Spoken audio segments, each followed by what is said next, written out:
জয় শ্রীরাম বন্ধুরা, বর্তমান টিএমসি সরকারের মধ্যে ওরা নিজেরাই মারপিট করছে। আগামীকাল সিদ্দিকুল্লাহ চৌধুরীকে তাদের দলের লোকেরাই আক্রমণ করার চেষ্টা করছিলেন, অর্থাৎ টিএমসি দলের ব্যক্তিরাই কিন্তু সিদ্দিকুল্লাহ চৌধুরীকে আক্রমণ করছিলেন। অর্থাৎ একটা সময় কিন্তু এই সিদ্দিকুল্লাহর সঙ্গে এই সকল ব্যক্তিরা তাদের হয়ে সাপোর্ট করেছিলেন, অর্থাৎ সিদ্দিকুল্লাহকে হয়ে সাপোর্ট করেছিলেন। বাট এখন টিএমসির যে সকল মুসলিম ভাই বোনেরা রয়েছে তারা কিন্তু বুঝে গেছে যে বর্তমান টিএমসি সরকার মুসলিমদের মাথায় টুপি পরাচ্ছে।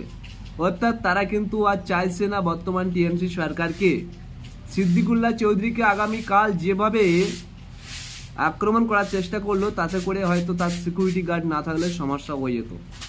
তো সিদ্দিকুল্লাহ চৌধুরী এখন কি বলছেন দেখুন সেই ভাইরাল ভিডিও।